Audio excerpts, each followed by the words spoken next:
নসু, তুই সাহসী, তোর কিসের এত ভয়? তুই কি চৌধুরী বাড়ির বেড়াকে ভয় পাস নাকি? মোটেও ভয় নেই, কিছু করতে পারবে না, তোকে দেখবেও না। নিজ মনে বিড়বিড় করতে করতে হাঁটছে নুসরাত। নিজেকে বুঝিয়ে বুক ভরা শ্বাস নিয়ে গুটিসুটি পায়ে ক্লাবের সামনে রাস্তায় এসে দাঁড়ালো সে। সোজা গিয়ে ঝালমুড়ির দোকানের পাশে রাখা চেয়ারে বসলো এবং দোকানদারের উদ্দেশ্যে বলল, মামা, 1 প্যাকেট ঝালমুড়ি দেন তো, ঝাল বেশি করে দিবেন। ঝালমুড়িওয়ালা মামা আচ্ছা বলে ঝালমুড়ি বানানো শুরু করে দিল। নুসরাত চেয়ারে বসে বসে ক্লাবের দিকে ওকে ঝুঁকি দিচ্ছে। যদি একবার আতিফের দেখা পাওয়া যায়। ঠিক তখনই ক্লাবের সামনে দিয়ে মুন্না যাচ্ছিল, যে কিনা আতিফের জানের জিগরি শত্রু বলা যায়। বেশ কয়েকবার আতিফের সাথে মারামারিও লেগেছে মুন্নার। তাকে দেখে ঠোঁট বাঁকিয়ে হেসে কাছে এসে জিজ্ঞেস করল, আরে নুসরাত যে, কেমন আছো? নুসরাত মুখ ভেংসি কেটে মনে মনে ভাবল, এ আবার এদিকে আসলো কেন? বাল্লারে কেডা কইছে আমার সামনে আইয়া আমারে কেমন আছে জিগাইতে। ভং মনে মনে এসব বললেও সৌজনের খাতিরে ঠোঁটের কোণে হাসি নিয়ে এসে বলল, ভালো আছি ভাইয়া, আপনি কেমন আছেন? আলহামদুলিল্লাহ, এই তো মোটামুটি ভালোই আছি। তা তুমি হঠাৎ এখানে কি করছো? নুসরাত আবারও মনে মনে বিড়বিড় করে বলে, শালা চোখে দেখিস না ঝালমুড়ির দোকানে বসে আছি, তো নিশ্চয়ই ঝালমুড়ি খেতে আসছি। মিনমান সাধারণ সেন্স নাই দেখছি তোর। মুখে বলে, ভাইয়া দেখছেন তো আমি ঝালমুড়ির দোকানে বসে আছি, তাহলে বোঝা উচিত ছিল আমি এখানে ঝালমুড়ি খেতে আসছি। দোকানির দিকে তাকিয়ে বলে, মামা আমি ঠিক বললাম না? আমার জন্য ঝালমুড়ি আপনি তো বানাচ্ছেন তো? দোকানি দ্রুত মাথা নাড়িয়ে সম্মতি দিয়ে বলল, হ্যাঁ পা, এখনই দিচ্ছি। বানানো শেষ। নুসরাত এবার মুন্নার দিকে তাকিয়ে হেসে বলল, শুনছেন তো ভাইয়া, আমি মুড়ি খেতে এসেছি। মুন্না বিরক্তিকর ভাব নিয়ে মনে মনে ভাবে, মেয়েটা আসলেই বাছা। তুমি ঝালমুড়ি খেতে আসছো নাকি আতিফের সাথে দেখা করতে আসছো সেটা ঠিকই বুঝেছি। হুদয় নাটক করে বেশি মেয়েটা বিরক্তিকর। মনের কথা মনের মাঝে রেখে নুসরাতের দিকে তাকিয়ে বলল, বুঝলাম তুমি ঝালমুড়ি খেতে এসেছো। তা তোমাদের বাড়ি থেকে তো নতুন মোড় কাছে, সেখানে ঝালমুড়ি রেখে এত দূর এসেছো ঝালমুড়ি খেতে। বাহ, বেশ ভালো তো। এখানে ঝালমুড়ি বুঝি বেশি মজা? তা মামা, তোমার ঝালমুড়ি অনেক মজা, যা বুঝলাম, নয়তো নুসরাত জাহান এত দূর থেকে আসলো ঝালমুড়ি খেতে, ভাবা যায়? মুন্নার এমন কথা শুনে চোখ দুটো ছোট ছোট করে তাকায় নুসরাত। অতঃপর শান্ত গলায় বলে, ভাইয়া আপনার এখানে কোনো দরকার না থাকলে প্লিজ আপনি আসতে পারেন। শুধু শুধু কথা বাড়াচ্ছেন, আমার পছন্দ হচ্ছে না আপনাদের সাথে কথা বলতে। আরে এভাবে বলছো কেন? তুমি তো ছোট বোনের মতো, তাই যেচে আসলাম কথা বলতে, কিছু মনে করো না। মামা, নসুকে ঝালমুড়ি ভালো করে বানিয়ে খাওয়াবেন। হ্যাঁ নসু, আসছি, তাহলে ভালো থেকো। মুন্নার বলা শেষ বাক্যটি শুনে নুসরাত দাঁত কটমট করে বলল, সরি, আমার নাম নসু নয়, নুসরাত। সো যে কেউ আমার নসু বলতে পারে না। নেক্সট টাইম নসু বলে ডাকবেন না, নুসরাত বলবেন। আশা করছি বুঝতে পেরেছেন। মুন্না নুসরাতের রাগ দেখে হেসে দিল। হাসতে হাসতে বলল, আচ্ছা আচ্ছা, তুমি নসু নও নুসরাত, এবার থেকে নুসরাত ডাকবো, বলে হাসতে হাসতে চলে গেল মুন্না। নুসরাত রাগে বিড়বিড় করে মুন্নাকে বকতে লাগলো। অন্যদিকে ক্লাবের ভেতর দাঁড়িয়ে থেকে আতিফ সব দেখল। মুন্নার নুসরাতের সাথে কথা বলা, তারপর হাসতে হাসতে চলে যাওয়া, সব কিছু তীক্ষ্ণ নজরে পর্যবেক্ষণ করছিল এতক্ষণ। আতিফের পাশে থেকে জয় বলে উঠল, মামা, কাছে আসলে পাত্তা দাও না, তাহলে দূরে থেকে জলে কেন? আতিফ রেগে দাঁতে দাঁত চেপে হাত দুটো মুষ্টিবদ্ধ করে রেখেছে, চোখ দুটো রক্তিম হয়ে আছে। সে জয়ের প্রশ্নের জবাব না দিয়ে পাশ কাটিয়ে হনহন করে ক্লাব থেকে বের হয়ে এলো এবং দ্রুত পায়ে রাস্তার এপাশে ঝালমুড়ির দোকানে এসেই নসুকে ঠাটিয়ে থাপ্পড় মারল। হঠাৎ এই অনাকাঙ্ক্ষিত থাপ্পড়ের জন্য মোটেও প্রস্তুত ছিল না নুসরাত, যার ফলে শক্তপোক্ত হাতে থাপ্পড় খেয়ে চেয়ার থেকে মাটিতে পড়ে গেল এবং হাতের ঝালমুড়িও নসুর মতো মাটিতে গড়াগড়ি খেল। নুসরাত বাম গালে হাত দিয়ে অবাক দৃষ্টিতে সামনে দাঁড়িয়ে থাকা ব্যক্তিটির দিকে তাকালো এবং দেখল আতিফ রাগে ফুঁসছে। ওনার মুখ লাল হয়ে গেছে। তাকে এভাবে মাটিতে পড়ে থাকতে দেখে এক ঝটকায় হাতের বাহু চেপে ধরে টেনে তুলতে আরেকটা চড় মেরে দিল। নুসরাত এবার নিচে পড়ল, কারণ আতিফ তার বাহু শক্ত করে চেপে ধরে আছে। দুটো থাপ্পড় খেয়ে নুসরাত দেখে সর্ষে ফুল। এদিকে আতিফ রাগে দাঁতে দাঁত চেপে বলল, এই এখানে এসেছিস কেন? ঢং দেখাতে এখানে এসেছিস? কথা বল ডাফার। নুসরাত এবার আতিফের রাগ দেখে ভয়ে কান্না করে দিল। তার হাত পা কাঁপছে, সেই সঙ্গে নরম গলাটাও ভীষণ জ্বালা করছে। সে নাক টানতে টানতে কোনো মতে মিনমিন করে বলল, ঝালমুড়ি খেতে আসছি। আজকের পর থেকে এই আশেপাশেও আসবি না, বলে দিলাম। আরেকবার আমার সামনে তুই পড়লে খুন করে ফেলবো। তোর এই স্যাসরা কোথাকার ড্রামাবাজ মেয়ে। আতিফ এভাবে নুসুকে থাপ্পড় মারা দেখে ক্লাব থেকে দৌড়ে বের হলো জয়।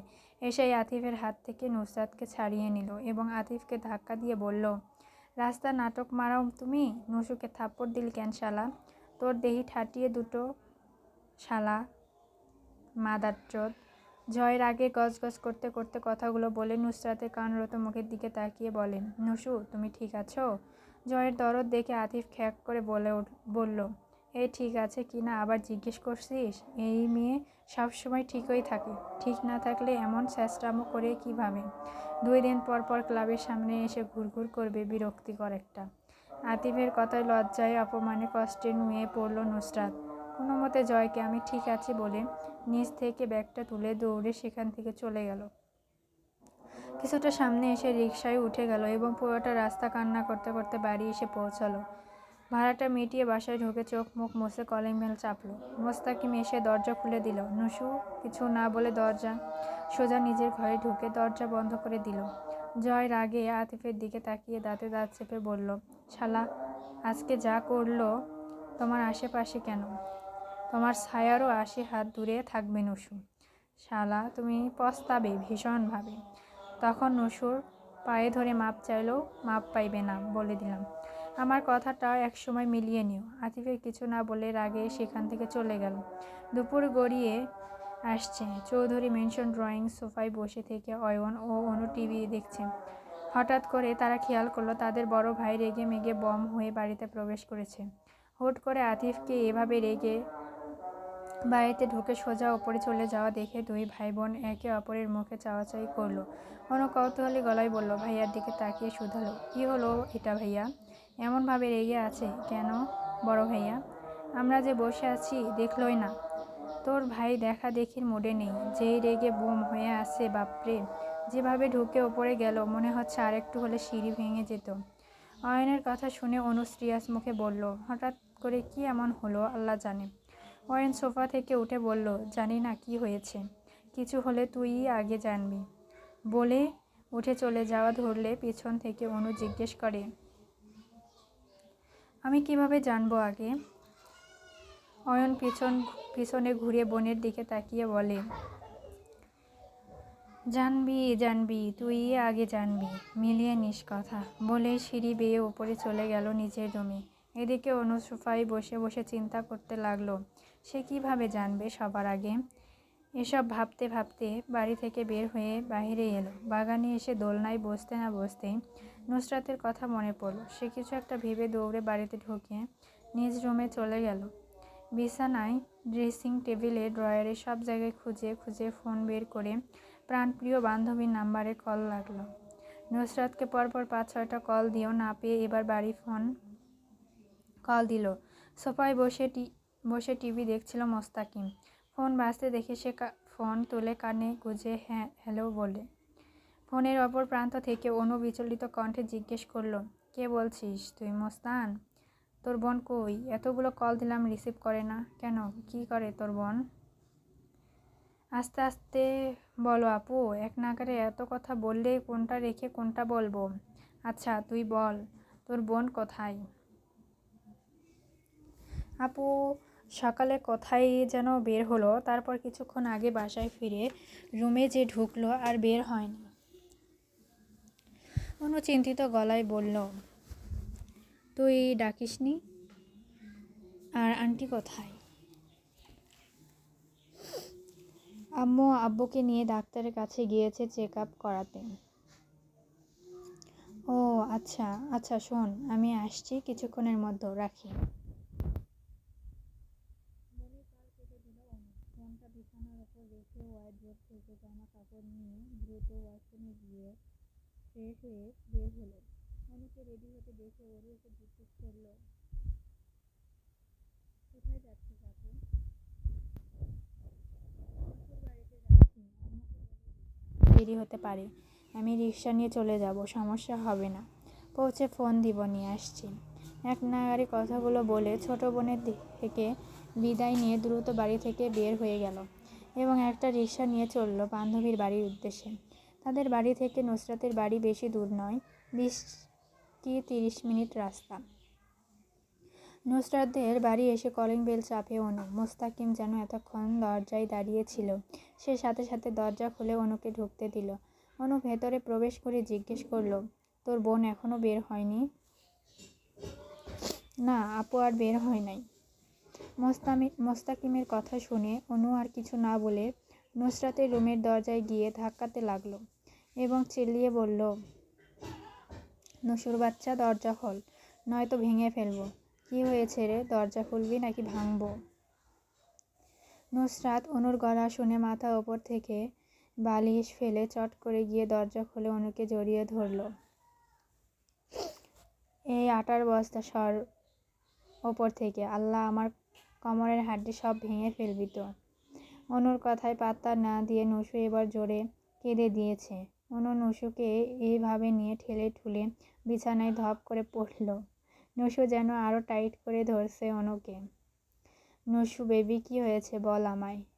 ওলে ওলে, বাবুটা কত কান্না করেছে। বাবু, এত কান্না করে না মাথা ব্যথা করবে। এই বালটা থাম, থেমে বল কি হয়েছে। কথাগুলো বলে নুসুকে জোর করে নিজের ওপর থেকে উঠিয়ে ধরে বসালো এবং হাঁপাতে হাঁপাতে বলল, শালি, তুই তো আমার আর একটু হলে মেরে ফেলতি, এবার থাম। বলে অনু ওড়না দিয়ে নুসুর চোখ মুছে দিল। নুসরাত কান্না থামাতে অনুর ওড়না ধরে নাকের পানি মুছে নিল। ইউ, এটা কি করলি? নাকের পানি মুছলি কেন? খাচ্চর বাল, সর। বান্ধবীর কথা শুনে নুসু নাক টেনে টেনে বলল, একটু পানি মোছাই এমন করিস, যা কাউকে দরকার নেই আমার, সর। না না, সমস্যা নেই। বাবু, কি হয়েছে তোমার? এইভাবে কান্না করলা কেন এতক্ষণ? চোখের পানি এত বেশি হলো কি করে? ওইদিকে ভাইয়াকেও দেখলাম রেগে বাড়িতে ঢুকছে। কিছু হয়েছে তোদের মধ্যে? অনুর কথা শুনে নুসরাত খ্যাক করে বলে উঠল, একদম ভাইয়া টাইয়ার কথা বলবি না।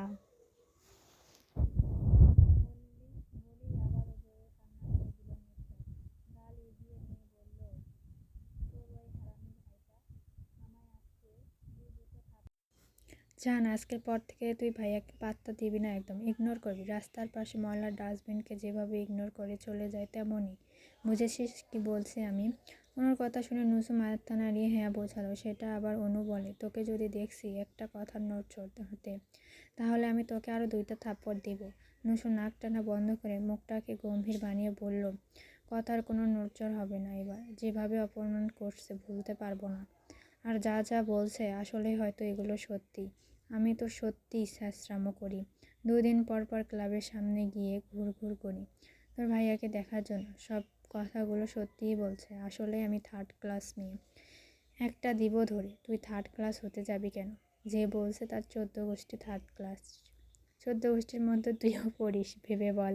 ও আচ্ছা, তাহলে ভুল বলেছি। শুধু যে বলছে 3rd ক্লাস, সে শুধু 3rd ক্লাস, 14 গোষ্ঠীর সবাই ভালো। অনু বোকা বোকা কথা শুনে নুসু হেসে দিল। নুসুকে হাসতে দেখে অনু মুচকে এসে বলল, জান হয়েছে, এমন একটা আতিফের জন্য তোর কান্না করার লাগে নাকি? তোর জন্য ছেলেদের লাইন লাগিয়ে দিব। বলে নুসুর গালে চুমো খেলো অনু। নুসু এবার ভাব নিয়ে বলল, আতিফ টাতিফ আজ থেকে ডিলেট। মেডিকেলে গিয়ে নতুন সুন্দর ছেলে পটিয়ে নিব। বলে মুখ ভেঙচি দিল। অনু আর নুসু দুজন একসাথে হেসে দিল। অনু এবার কিছুটা মিনমিনিয়ে বলল, একটা কথা বলতাম। অনুর এমন মিনমিন দেখে নুসু সন্দেহ দৃষ্টিতে তাকিয়ে জিজ্ঞেস করল, কি বলবি বল, আগে পুরোটা শুনে নিবি, তারপর রিয়েক্ট করবি। কথা না শুনে মারামারি করবি না। বান্ধবীর কথা শুনে নুসু মাথা নাড়িয়ে আচ্ছা বলে ঠিক করে বসল। অনু চোখ দুটো বন্ধ করে এক নিঃশ্বাসে বলে দিল, কালকে হঠাৎ করে আরিফ ভাই বাড়িতে এসেছে এবং এসে জোর করে আমায় চুমা খেয়েছে। বড় আব্বু আম্মু বাড়ির সবাই দেখেছিল। তারপর রাতে বড় আব্বুর সাথে আরিফ ভাইয়ের ঝগড়া ঝামেলা হয়। পরে কাজী ডেকে রাতে বিয়ে দেওয়া হয়। নসু চমকে লাফিয়ে উঠে বলল, বিয়ে মানে? কার বিয়ে? উনি এবার আস্তে করে বলে, আমার আর আরিফ ভাইয়ের বিয়ে। রাতে বিয়ে হয়েছে। অনুর কথা শুনে নসু ঠাস করে বিছানায় পড়ে গেল। অজ্ঞান হবার ভান করে বলল, আল্লাহ আল্লাহ, তুমি দড়ি ফালাও, আমি তোমার কাছে উঠে যাই। এখন নিজের কানে যা শুনলাম, আমি কয়েক সেকেন্ডের মধ্যে আমার হার্ট অ্যাটাক হবে। ওরে অনু, তুই কি শুনলি? আমি হার্ট অ্যাটাক করে মরে গেলাম। টাটা বাই বাই, মে তো গয়া, খতম খতম, এ জিন্দেগি মুঝে ইয়াদ রাখনা। অনু ছোট ছোট চোখ করে নসুর দিকে তাকিয়ে আছে। সে বিছানা থেকে বালিশ নিয়ে ঠাস করে নসুর মুখের উপর বাড়ি দিয়ে বলল, ওঠ, ফাজিল ঢং করবি না একদম। নসু বালিশের বাড়ি খেয়ে চট করে উঠে বসে বলল, সত্যি বিয়ে করেছিস জান? তুই আরিফ ভাই মানে সত্যি? অনু বলল, না, মিথ্যা। নসু এবার জড়িয়ে ধরে গদগদ কণ্ঠে বলল, অভিনন্দন জান, অভিনন্দন। বিয়ের জন্য এত এত অভিনন্দন। আয় ভালোবাসা দেই। বলেই অনুর গালে জোরে ঠোঁট বসিয়ে চুমো খেল। অনু নসুকে ধাক্কা দিয়ে দূরে সরিয়ে বলে, ছি সর, এভাবে চুমো খাবি না, ছেলে মানুষের মতো করে। জান, তুই কিভাবে জানিস এই চুমো ছেলে মানুষের মতো করে নাকি মেয়ে মানুষের মতো করে? সরবাল। অনু এবার উঠে দাঁড়ায় এবং বলে, বাহিরে সন্ধ্যা হয়ে যাচ্ছে, বাড়ি চলে যাব এখন। কাউকে বলে আসিনি, শুধু ওরুকে বলে বের হয়ে আসছি। নসু উঠে বলল, এখনই চলে যাবি? থেকে যা আজকে। না, থাকা যাবে না, আর একদিন আসবো। এখন চল, বাইরে এগিয়ে দিবি। গাড়িতে আসিনি, তোর জন্য দৌড়ে রিক্সা করে চলে আসছি। অনুর কথা শুনে নসু তড়িঘড়ি করে বলল, তুই 2 মিনিট দাঁড়া, আমি ফ্রেশ হয়ে আসছি 3 মিনিটে। বলেই ওয়াশরুম ঢুকে গেল। বের হয়ে বিছানা থেকে স্কার্ফটা নিয়ে অনুকে নিয়ে বের হলো। সিঁড়ি দিয়ে নিচে এসে গেটের বাইরে এলো এবং দেখে মুস্তাকিম পাড়ার ছেলের সাথে খেলছে। এটা দেখে নুসরাত বলে উঠল, এই তুই এখানে খেলছিস কেন এখনো? সন্ধ্যা হয়ে গেছে, আজান করবে, সোজা বাসায় যা। মুস্তাকিম বোনের কথা পাত্তা না দিয়ে খেলতে লাগলো। নুসরাত আবারও কিছু বলতে যাবে, তার আগে অনু বলে, থাক খেলুক, তুই আয়। কথাটা বলে রাস্তার দিকে এগিয়ে গেল দুজনে। কিছু দূর এসে একটা রিক্সা পেয়ে নসু ডাক দিল। রিক্সায় অনুকে তুলে দিয়ে বলল, সাবধানে যাবি, আর পৌঁছে ফোন দিস। অনু মাথা নাড়িয়ে বলল, আচ্ছা, তুই বাড়ি চলে যা, আজান দিয়ে দিচ্ছে। রিক্সা টান দিল। নসু কিছুক্ষণ দাঁড়িয়ে রইল, যতক্ষণ রিক্সাটা দেখা যাচ্ছিল। তারপর সে বাড়ি ফিরে গেল। রাত বাজে 10টা 30 মিনিট। অনু রুমে বসে আছে আর ওরু ফোন দেখছে শুয়ে শুয়ে। সে কিছুক্ষণ বসে থেকে রুম থেকে বের হয়ে নিচে নেমে এলো। রান্নাঘরের থেকে শাহিদা বেগম ও শিউলি বেগমের কথা বলার শব্দ আসছে শুনে রান্নাঘরের দিকে গেল। কি করছো আম্মু? অনু দেখে শিউলি বেগম বলল, খাবার রেডি করছি, সবাই খেতে আসবে এখন। অনু এবার শাহিদা বেগমকে জিজ্ঞাসা করল, বড় আম্মু, তোমার পায়ের ব্যথা সেরেছে? হ্যাঁ রে, কিছুটা সেরেছে। দুপুরে কোথায় গিয়েছিলি? নসুদের বাড়িতে গিয়েছিলাম বড় আম্মু, অ্যাডমিশনের জন্য কোথায় কোচিং করবে সেটা জিজ্ঞেস করতে। ও আচ্ছা, তা কোচিং করবি কোথায়? আরিফকে বলবো, তার একটা বন্ধু আছে, সে তাকে বলে দেখতে তোদের পড়াতে আসতে পারবে কি না। আচ্ছা বড় আম্মু বইল। বলেই শিউলি বেগমকে বলল, আম্মু খাবার দাও। বড় মেয়ের কথা শুনে শিউলি বেগম কিছুটা অবাক হয়ে বলল, এখন খাবি কেন? একটু পর খেয়ে নিস সবার সাথে বসে। আম্মু, বেশি খিদে পেয়েছে, দাও না। শাহিদা বেগম বললেন, আহা, মেয়েটা চাচ্ছে, দিয়ে দে, বেশি খিদে পেয়েছে বোধহয়। শিউলি বেগম আর কিছু না বলে প্লেটে খাবার সাজিয়ে দিল। অনু খাবার নিয়ে টেবিলে বসে দ্রুত খাবার খেয়ে হাত ধুয়ে উপরে রুমে চলে গেল। রুমে এসে অরুকে ঠেলে পাঠিয়ে দিল নিচে। তারপর নিজে মিনমিন নিজে মনে বিড়বিড় করে বলতে লাগলো, যার জন্য তাড়াতাড়ি করে খেয়ে আসলাম সে যেন রুমে এসে উপস্থিত না হয়। কিছুক্ষণ পর আরিয়ান চৌধুরী, আয়ান চৌধুরী এবং আরিফ অফিস থেকে একসাথে ফিরে এলো। প্রতিদিনের মতোই বাসায় ঢুকে সবসময় অনু অরুকে সোফায় বসে থাকতে দেখা গেলেও আজ দেখা গেল না। শুধু অরু একা বসে আছে। আরিফ এক পলক দেখে সিঁড়ি বেয়ে ওপরে উঠে গেল। অনুর রুমের পাশ দিয়ে যাবার সময় দরজায় ঠেলে দিল, কিন্তু দরজা ভেতর থেকে লক করা। গম্ভীরভাবে চলে গেল। টেবিলে বসে খাবার খাচ্ছে। শাহিদা বেগম ধীর কণ্ঠে বলে উঠল, অনুর আর কিছুদিন রয়েছে মেডিকেল টেস্টের। এতদিন যেখানে কোচিং করতো সেটা তো ছাড়িয়ে দিয়েছিল আরিফ। এখন কোথায় কোচিং করবে? আরিফ, তোর না বন্ধু আছে একটা, কি যেন নাম, তাকে বলে দেয় অনুকে আর নসুকে পড়াতে পারবে কি না। আরিফ খামার থামিয়ে বলল, কালকে বিকাল 4টায় পড়াতে আসবে, 2 ঘন্টা পড়াবে, বলে রাখবে রেডি হয়ে থাকতে। শাহিদা বেগম আর কিছু না বলে শুধু মাথা নাড়িয়ে সম্মতি দিল। আরিফ রুমে আসার সময়ও দেখছে অনু এখনও রুমে লক করে রেখেছে। সে রুমে এসে দরজা চাপিয়ে শুয়ে পড়ল। বিছানায় শুতেই চোখে রাজ্যের ঘুম এসে পড়ল। সারাদিন একটা খাটুনি করায় পরের দিন সকালেও খাবারের টেবিলে অনুকে দেখা গেল না। আরিফ না খেয়ে বের হয়ে গেল। তার না খেয়ে চলে যাওয়া অনু রান্নাঘরে লুকিয়ে থেকে দেখল। সে রান্নাঘর থেকে বের হতেই শাহিদা বেগম এসে জানিয়ে দিলেন, আজ বিকাল থেকে আরিফের বন্ধু এসে তাকে ও নুসুকে পড়াবেন। এটা শুনে অনু মাথা নাড়িয়ে সম্মতি দিয়ে নিজের রুমে চলে আসলো। রুমে এসে ফোন নিয়ে নুসুকে ফোন দিল। নুসু ফোন রিসিভ করে হ্যালো বললে অনু বলে দিল, বিকেল 4টার আগে বই খাতা সব নিয়ে চলে আসবি আরিফ, ভাইয়ের এক বন্ধু পড়াতে আসবে। অনুর কথা শুনে নুসু জিজ্ঞেস করলো, আমি এসে কি করব? উনি তো তোকে পড়াতে আসবে। নুসুর কথা শুনে অনু রাগ দেখিয়ে বলল, আমার একার জন্য নয়, তোকেও পড়াবে, সো তাড়াতাড়ি চলে আসবি। বলেই কল কেটে দিয়ে রুম থেকে বের হয়ে ছাদে চলে গেল। চলবে। বন্ধুরা, আপনাদের যদি ভালো লেগে থাকে গল্পটা, তাহলে লাইক, কমেন্ট এবং শেয়ার করে পাশে থাকবেন এবং সাবস্ক্রাইব করে দিবেন আরও নতুন নতুন ভিডিও পেতে। ভালো থাকবেন।